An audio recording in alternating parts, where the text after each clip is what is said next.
Vamos a estudiar esta tarde la Epístola Universal de Santiago. Vamos a inclinar nuestros rostros y vamos a tener una palabra de oración. Querido Dios, te damos gracias en esta noche, en esta tarde, porque permites que entremos a analizar la introducción de la Epístola a Santiago. Rogamos, Señor, que podamos comprender y que nos puedas enseñar lo que es bueno y agradable ante tus ojos. En el nombre de Cristo Jesús. Amén. El título: es probable que esta epístola, como las otras del Evangelio del Nuevo Testamento, por ser una carta, originalmente no tuviera ningún título. El Códice Sinaítico, uno de los manuscritos más antiguos en donde se halla la Epístola de Santiago, no tiene título al comienzo de la carta, pero termina con la añadidura Epístola de Santiago. Otros manuscritos antiguos tienen el sencillo título en griego, Lakou Epístole, Epístola de Santiago. Manuscritos posteriores dan a esta epístola el título de general o católica, porque está dirigida a toda la iglesia y no a una comunidad específica o a una persona.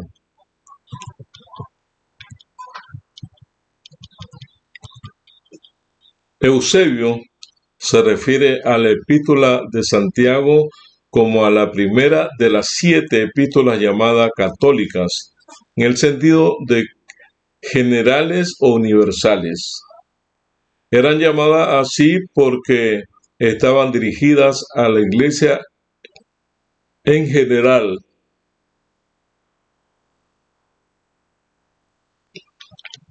Aunque esto no es completamente apropiado cuando se aplica a segunda y tercera de Juan, que fueron dirigidas a personas.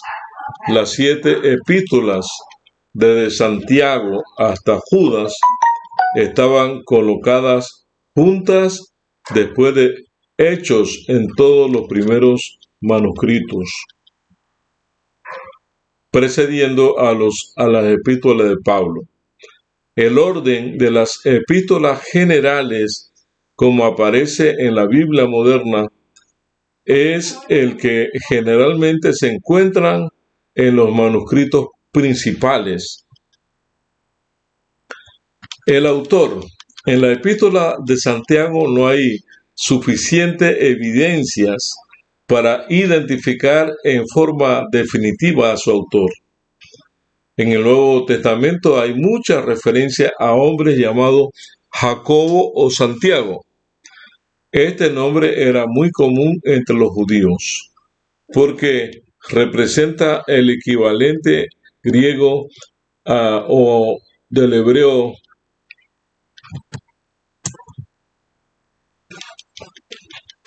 representa al equivalente griego o al hebreo Jacobo. El uso frecuente de este nombre se advierte en la lista de los 12 apóstoles. Lo encontramos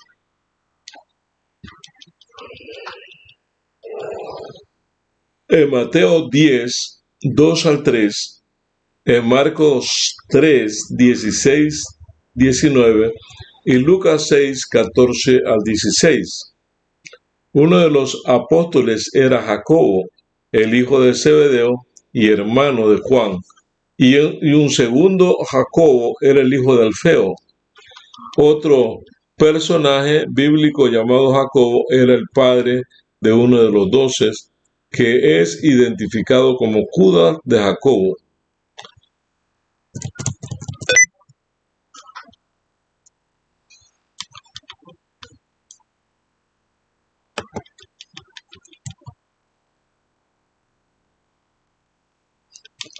Judas de Santiago, es decir, el hijo de Jacobo y no hermano de Jacobo, como está en la Reina Varela. En Lucas 6:16, es razonable suponer que el autor de la epístola de Santiago es una de las personas cuyo nombre aparece en el registro de las Escrituras y no otro Jacobo. Santiago, completamente diferente de los conocidos. El tono de la introducción del capítulo 1 y el versículo 1 sugiere que el autor habla como uno que es bien conocido por aquellos a los que dirige y que lo hace con autoridad reconocida, aunque de acuerdo con el relato de los evangelios, los 12 estaban íntimamente relacionados con el Señor. Jacobo, el hijo de Zebedeo, era el más destacado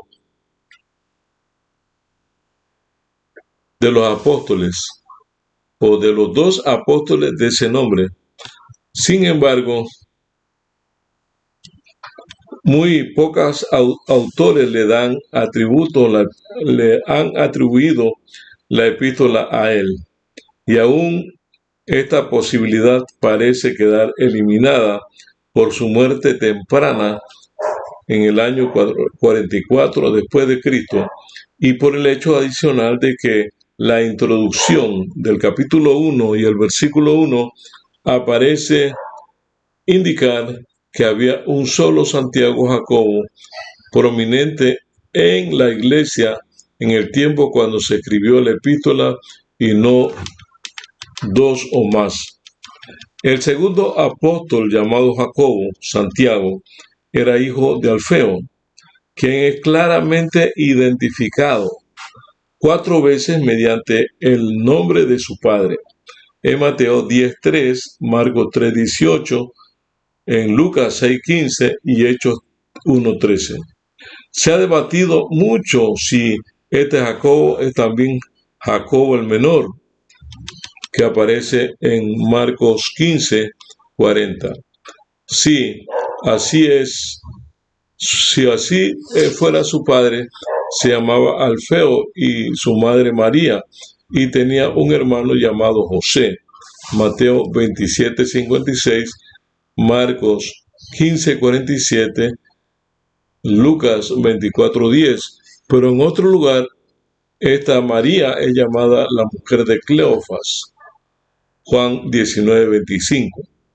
Aunque se ha tratado de identificar a Cleofas, Lucas 24:18, con Alfeo mediante el vocablo arameo Jalpai, equivalente a Alfeo, es una identificación dudosa. Parece mejor llegar a la conclusión de que los nombres Jacobo, hijo de Alfeo, y Jacobo el menor no se refieren al mismo nombre.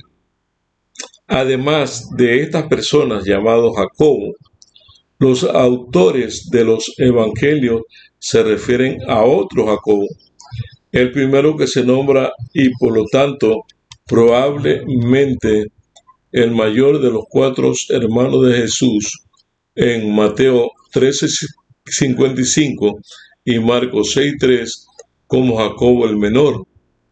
Tenía un hermano llamado José y la madre de ambos, más bien madrastra, en el Mateo 12:46 se llamaba María, pero parece sumamente improbable que un Jacobo debía ser identificado con el otro, y también muy dudoso que se haga referencia a la madre de Jesús como María, la madre de Jacobo y de José, en Mateo 27:56.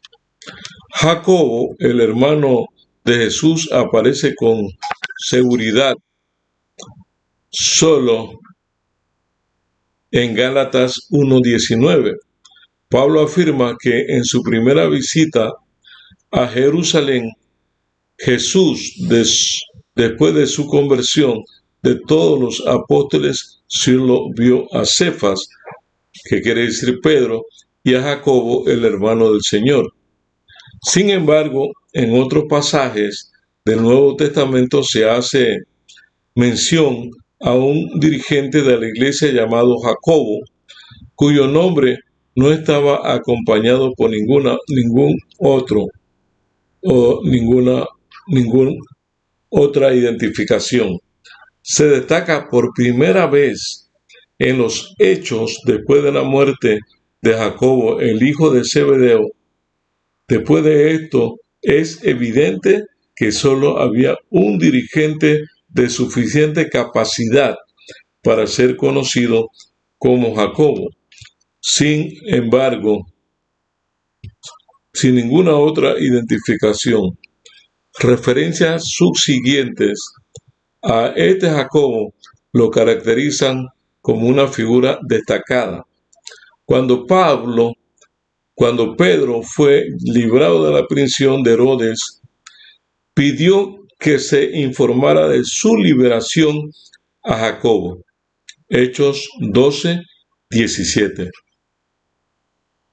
Jacobo presidió el concilio de la iglesia y pronunció la decisión final en Hechos 15, 13 y 19. Pablo informó a Jacobo acerca de su obra en Hechos 21:18 y Jacobo dio autorización para visitar iglesias, Gálatas 2:9.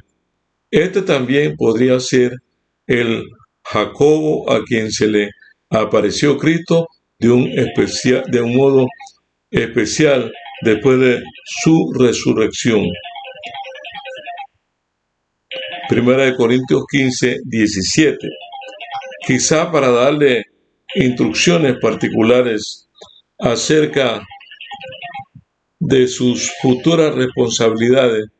Finalmente, Pablo lo menciona primero como una de las 3 columnas de la iglesia primitiva, en Gálatas 2:9. Teniendo en cuenta todo esto, Jacobo parece ser la persona más indicada para presentarse ante la iglesia en general, refiriéndose a sí mismo sencillamente como Santiago Jacobo, siervo de Dios y del Señor Jesucristo, en el capítulo 1 de Santiago y el versículo 1. Queda pues en pie la pregunta si este Jacobo era el hijo de Alfeo o el hermano del Señor. En favor de identificarlo como hijo de Alfeo está el hecho de que parece extraño que se mencione por nombre a un Jacobo entre los 12, Hechos 1, 13 a 14, para que poco después desaparezca del relato sin que se tenga siquiera noticia de su muerte, mientras que otro del mismo nombre aparece en forma destacada en Hechos 12:17, sin ninguna palabra de introducción, pero por otro lado puede presentarse algunas evidencias para identificar a este hombre con Jacobo, el hermano del Señor. La referencia que hace Pablo en Gálatas 2:9 a Jacobo, el dirigente de la iglesia, poco después de que lo menciona como el hermano del Señor en Gálatas 1:19. Da la impresión de que estos Jacobos son el mismo. Además, el relato que presenta Josefo de la muerte de Jacobo, el hermano del Señor, sugieren que era uno de los dirigentes de la iglesia.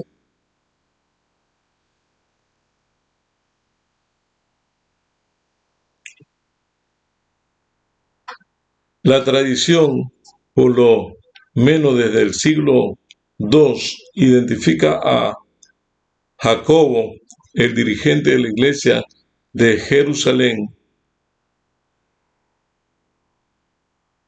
como el hermano del Señor.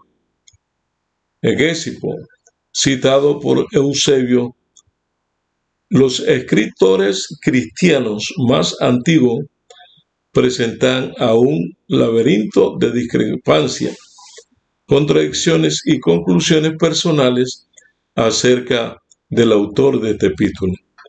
Sus errores se deben principalmente a una incorrecta identificación de Jacobo, de Alfeo, con Jacobo, de José, y la conclusión no probada de que Jacobo en Gálatas 1:19 es el mismo de Gálatas 2:9. Josefo declara que la muerte de Jacobo, el hermano de Jesús, que era llamado Cristo, ocurrió después de la muerte de Festo y antes de la llegada de Albino, su sucesor, y que Jacobo fue apedreado. Tomada al pie de la letra, esta afirmación parece ser un registro fidedigno de la muerte. Parece ser un registro fidedigno de la muerte de Jacobo, de José, aunque Eusebio aplica esto a Jacobo el justo, dirigente de la iglesia de Jerusalén, y usa otra cita que no se halla en ningún otro texto conocido de Josefo. Además, Eusebio declara que los libros divinos muestran que Jacobo, que primero recibió a Cristo, y de los apóstoles el episcopado de Jerusalén, era un hermano de Cristo, y presenta a la Biblia como autoridad. Cita a Pablo como si identificara a Jacobo el justo con Jacobo el hermano del Señor, con lo que hace decir otra vez a sus fuentes de información más de lo que dicen. Sin embargo, en otro lugar, Eusebio se refiere a Jacobo como a uno de los supuestos hermanos del Salvador y afirma que era uno de los 70. Identifica a Jacobo como hermano del Señor, hijo de José y el justo. Afirma que Jacobo fue martirizado inmediatamente antes de la caída de Jerusalén en el año 70.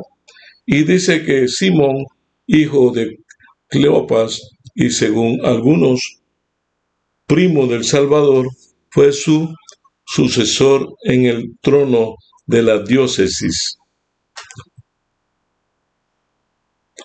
de Jerusalén. Así contradicen la fecha que da Josefo para la muerte de Jacobo. Presenta otras referencias a Simeón como hijo de Cleofas y a Judas como el hermano de Cristo según la carne. Egésipo, en apoyo a sus conclusiones de que Simeón era hijo de Cleopas y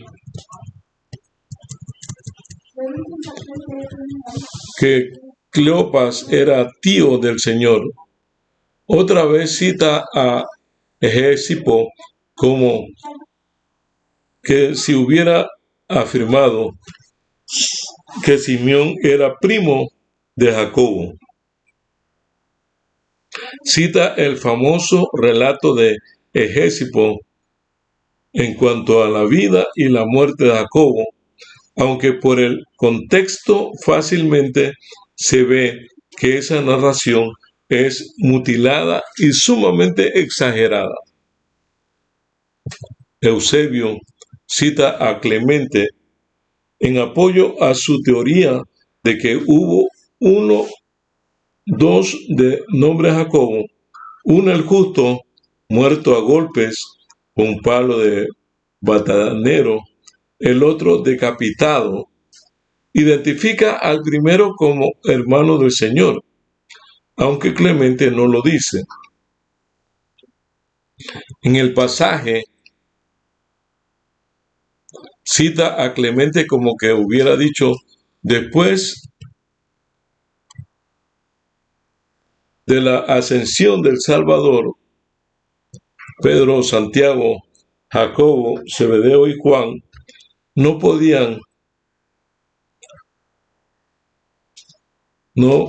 ello disputaron entre sí y acerca del primer grado de honor, sino que eligieron obispo de Jerusalén a Santiago, apellido o apellidado el justo. En la apócrifa anónima denominada el Evangelio según los hebreos, se dice que Jacobo, el justo, hecho un juramento de no comer pan desde el tiempo en que el Señor bebió de la copa hasta que lo hubiera resucitado de los muertos. Esto evidentemente lo coloca entre los 12 en la última cena. Después se registra en esa obra la participación de la siguiente manera: Jesús tomó pan, lo bendijo, lo partió, lo dio a Jacobo el justo y le dijo: mi hermano, come tú pan, pues el Hijo del Hombre ha resucitado de los muertos. El uso de las palabras mi hermano se interpretan que quiere decir que este Jacobo era el hermano del Señor. Es obvio que nada de este material extrabíblico puede ser de mucha ayuda para identificar el autor de este epístola.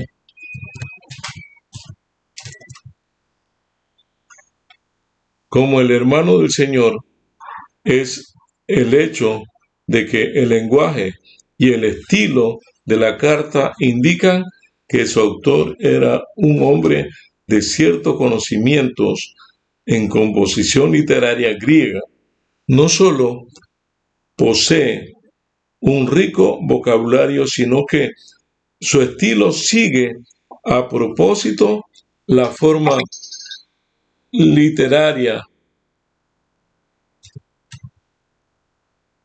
griega, conocida como diatriba. Una plática popular de tono étnico hasta donde se sepa el hermano del Señor Jesús. Nada indica que tenía antecedentes para una obra tal, pues era el hijo de un carpintero galileo y sin duda completamente judío en su cultura. Sin embargo, no se puede llegar a una conclusión definida en este punto, pues los argumentos se basan en lo que no se sabe y en lo que no se sabe que en lo que se sabe. En conclusión, se puede decir que aún no se ha definido la paternidad literaria en la epístola de Santiago. El autor probablemente uno de los tres principales personajes que llevan el nombre de Jacobo en el Nuevo Testamento. El marco histórico de este libro, una cantidad de alusiones geográficas que hay en esta epístola, sugieren que se escribió en Palestina. Se conjetura que el autor vivía en una tierra donde abundan el aceite, el vino y los higos, que no estaban lejos del mar, que muy cerca ahí había fuentes de agua dulce y amarga, que la tierra estaba expuesta a sequías y que la lluvia era de gran importancia. No hay manera segura para determinar la fecha de la epístola, como ya se hizo notar. Parece que fue escrita cuando solo había un Jacobo que se destacaba en la iglesia, o sea, después del 44 después de Cristo, cuando fue muerto Jacobo, el hijo de Zebedeo. La evidencia interna la ubica entre los primeros documentos del Nuevo Testamento. En la epístola no hay referencia a ningún grupo cristiano o a ningún grupo grande de cristianos de origen gentil. Sin embargo, ni ninguna clase de problema acerca de los gentiles. En esta epístola, la sinagoga es aún la iglesia y sin embargo ya se ha difundido el cristianismo. El temor o el tenor general de la epístola es que el cristianismo verdadero, judaísmo, es que el cristianismo es la culminación del verdadero judaísmo. El tema, esta epístola enseña un cristianismo práctico, mostrando los resultados o las obras que una vez una fe viviente y genuina produce en la vida de un discípulo. En toda la carta se destaca el contraste entre las manifestaciones, los efectos y los resultados de la verdadera y de la falsa religión. Esta epístola homilética está llena de bellas y atrayentes ilustraciones. El estilo es sencillo y directo. Los pensamientos están en grupos claramente diferenciados entre sí y no dispuestos en un plan evidente. Santiago escribe con libertad lo que brota de la abundancia de su corazón. Se ocupa de los temas a medida que surgen en su mente. Hay muchas alusiones al Sermón del Monte, las cuales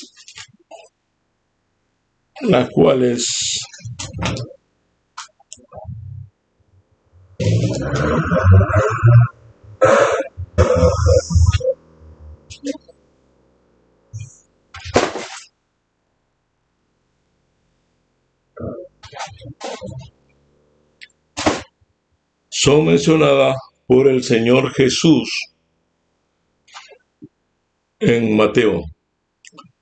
Por lo tanto, este hermoso libro que se conoce como la epístola nos enseña el cristianismo práctico, el cristianismo que no tiene que ver con teorías, que no tiene que ver con ideologías, sino que en primer lugar el hermano de Jesús tuvo suficiente evidencia para practicar ese cristianismo práctico o pragmático. Él no vivió un cristianismo abstracto o teórico, De manera que este libro, epístola, es un libro lleno de máximas que nos conducen a practicar el cristianismo genuino, verdadero, como lo enseña Santiago. Por lo tanto, mis hermanos, necesitamos poner en práctica estas enseñanzas de Santiago y ellas nos conducirán a un verdadero cristianismo y a imitar, a seguir, a emular el ejemplo de Cristo Jesús. Y cuando Jesús venga y nos halle haciendo así, Él nos dirá: bien hecho, siervo y fiel, en lo poco has sido fiel, en lo mucho te pondré, y entra en el gozo de tu Señor. Solamente nos queda a nosotros, los que estamos escuchando este mensaje en los 6 continentes, la oportunidad de poner en práctica siguiendo el ejemplo de Cristo Jesús. Vamos a inclinar el rostro y vamos a orar. Padre nuestro, gracias. Gracias por este libro, esta epístola de Santiago. Una epístola práctica, llena de cristianismo genuino, y queremos ser también partícipe de esta gran verdad, practicándola en nuestras vidas, tal cual como lo dice Santiago. Señor, bendice a los oyentes y permite, Señor, que la introducción a esta epístola nos ayude cada día a conocer el tipo de cristianismo pragmático que el Señor Jesús practicaba. Gracias, Señor, te damos por el Espíritu Santo. Gracias te damos por el Padre. Gracias te damos por Jesús, nuestro Señor y nuestro Salvador. En el nombre santo de Cristo Jesús. Amén y amén.